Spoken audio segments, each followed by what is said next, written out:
नमस्कार, सोशल संवाद में आप सभी का स्वागत है। मैं आकाश पोद्दार। लगभग 5 महीने के बाद आज हेमंत सोरेन जेल से रिहा हो रहे हैं और आपको पता है विधानसभा चुनाव अब नज़दीक है। हेमंत सोरेन की रिहाई के बाद इस पर क्या इम्पैक्ट पड़ता है चुनाव में, इसी विषय पर आज हम चर्चा करने बैठे हैं और हमारे साथ हमारे सहयोगी शशि भूषण जी मौजूद है। सर, हेमंत सोरेन का जेल से बाहर आना और 2-3 महीने के बाद विधानसभा का चुनाव होना, दोनों में क्या इम्पैक्ट पड़ सकता है सर इनकी एंट्री से? देखिए, एक तो पूरे देश में माहौल इसका इम्पैक्ट आप देख रहे हैं कि जैसी एक खबर आई कि हेमंत सोरेन जमानत पर, आज नियमित जमानत पर बाहर आ रहे हैं। हालांकि इससे पहले अरविंद केजरीवाल आए थे, लेकिन कंडीशन के हिसाब से आए थे, फिर उन्हें वापस जाना था। ये इनका नियमित जमानत मिला है, मतलब वो बाहर ही रहेंगे जब तक नया कुछ मामला नहीं आता है। तो एक मोरली जो है, और केवल झारखंड तक सीमित नहीं, पूरे देश में जो इंडिया गठबंधन है, जो विपक्ष की अभी सरकार है, उनके लिए एक उम्मीद की किरण है कि अब जो उनके एक एक लोग थे विपक्ष के साथी जो जेल के अंदर थे, वो कम से कम बाहर आ रहे हैं। तो इससे गठबंधन पर कहीं ना कहीं फ़र्क पड़ेगा और मजबूती मिलेगा। और झारखंड पर इसलिए कि झारखंड में विधानसभा चुनाव है, और अभी आप ऐसी भी देखिए कि इंडिया गठबंधन और जेएमएम का यहाँ पर मोरल जो है एक तरीके से बूस्ट, पूरा इम्पैक्ट पड़ा हुआ है कि उन्होंने लोकसभा में 2 से 5 सीटों पर हासिल कर लिया है।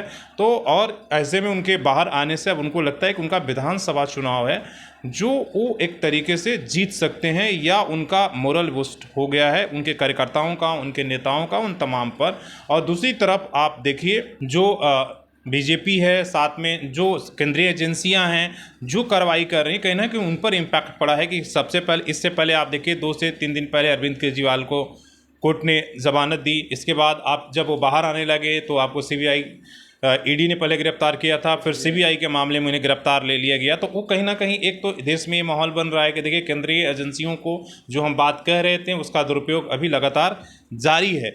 और दूसरी तरफ आज हेमंत सोरेन को जब जमानत मिला, इसके बाद भी कहा गया कि अभी इन्हें बाहर आने की इजाज़त ना दिया जाए। ये भी ऐसी भी प्रार्थना हुई, लेकिन कोर्ट ने कहा 24 घंटे के बाद बाहर आए। लेकिन यहाँ पर कोर्ट ने कहा कि नहीं, ये जो है तुरंत के तुरंत बाहर आ सकते हैं, अब कभी कोई कंडीशन नहीं, जब तक कि कुछ ये नहीं हो जाता है। तो एक तरह के झटका है। यहाँ भी ये था कि अगर 24 घंटा या कुछ वक्त अगर दे दिया जाए तो हो सकता है कि कोई केंद्र, अभी ईडी के मामले में वो बाहर आ रहे हैं कि ज़मीन घोटाले में जो ईडी ने उन्हें गिरफ्तार किया था उस आरोप पर, उससे वो बाहर आ रहे हैं। कहीं हो सकता है कि सीबीआई आ जाए या फिर तीसरी कोई केंद्रीय एजेंसी आके उन्हें गिरफ्तार ना कर ले, जेल के अंदर ना रहना पड़े। ये भी ऐसी भी सिचुएशंस था। लेकिन अब फाइनली बाहर आ गए हैं और उनके समर्थकों में, उनके नेताओं में एक नया उल्लास है। अब इसकी बात हो रही कि विधानसभा चुनाव पर क्या ये पड़ेगा, इसलिए सब कुछ विधानसभा से जोड़कर देखना होगा। इसलिए कि विधानसभा चुनाव में वक्त बहुत कम है।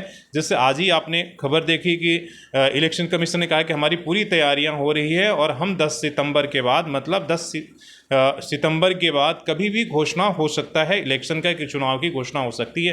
तो मतलब जो झारखंड है वो इलेक्शन के मोड में है। झारखंड के साथ साथ 4 और राज्य हैं, जैसे हरियाणा है, महाराष्ट्र है, आपका झारखंड है, जम्मू कश्मीर, इन राज्यों में चुनाव होने वाला है। और इसका इम्पैक्ट केवल झारखंड तक सीमित नहीं रहेगा, विधानसभा के बाकी जगहों पर रहेगा। अगर अरविंद केजरीवाल बाहर आते हैं, जैसा कहा जा रहा है कि उनको भी अब एक मामले में बेल मिल चुका है, सीबीआई ने गिरफ्तार किया, तो हो सकता है उस मामले में भी उन्हें बेल मिल जाए। और भी महाराष्ट्र में अगर उनके कुछ साथी बाहर आते हैं तो इम्पैक्ट तो पड़ने वाला है, और झारखंड पे इसका बड़ा इम्पैक्ट पड़ने वाला।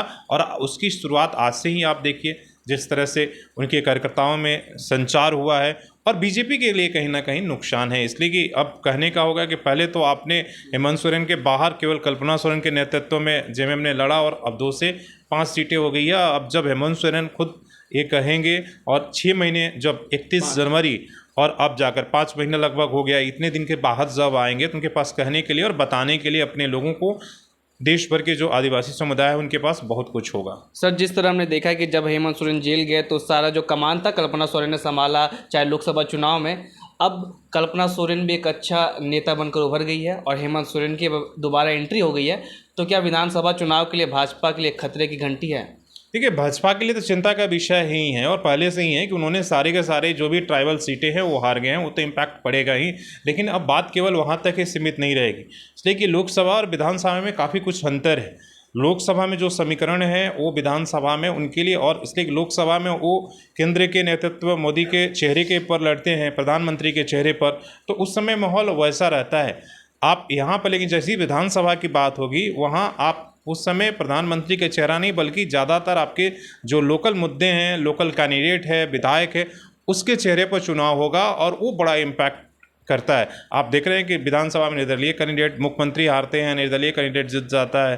तो आप ये समझिए कि क्या कुछ होता है। विधानसभा चुनाव में समीकरण एक अलग तरीके का होगा और बीजेपी के लिए चिंता की बात ज़रूर होगी। और उसी तरीके से आप इसके बाद कई सवाल है कि अब हेमंत सोरेन आगे हैं तो उनका रोल क्या होगा, क्या वो फिर से वापस मुख्यमंत्री बनेंगे, क्या वो जो गठबंधन है, जो अभी तक कोऑर्डिनेशन कमेटी या इसका चेयरमैन जो शिबू सोरेन थे उस जगह को लेंगे, वो क्या कुछ करेंगे, वो भी एक चर्चा का विषय है। इसलिए कि मंत्रिमंडल का विस्तार रुका हुआ है, अभी तक विस्तार नहीं हो रहा है, आपके पास वक्त कम है, जो करना है इन 3 महीने के अंदर ही करना है। तो क्या ये सारी परिस्थितियां बदलेंगी? कई तरह के मतलब अभी चर्चा हो रहा है कि आज अभी बाहर आए हैं, आपने जेल से बाहर निकलते ही वो शिबू सोरेन से जाकर मुलाकात उन्होंने किया है। हो सकता है देर रात तक अपनी कार्यकर्ताओं को भी वो संबोधित करें, तमाम जो नेता हैं उनसे गठबंधन के वो मिलने के लिए आए। तो बहुत कुछ चेंजेस आपके आने वाले 24 घंटे में और 2-4 दिन में आपको झारखंड का जो पॉलिटिकल सिनेरियो है, समीकरण है, वो बदलते हुए आपको दिखेगा। बहुत धन्यवाद सर। तो फिर से आपको बता दें कि लगभग 5 महीने के बाद आज हेमंत सोरेन जेल से रिहा हो गया है और विधानसभा चुनाव करीब है। बहुत सारे समीकरण में आपको बदलाव देखने को मिलेगा। तो ऐसी खबरों के लिए जुड़े सोशल संवाद के साथ मैं आकाश पोद्दार। जय हिंद।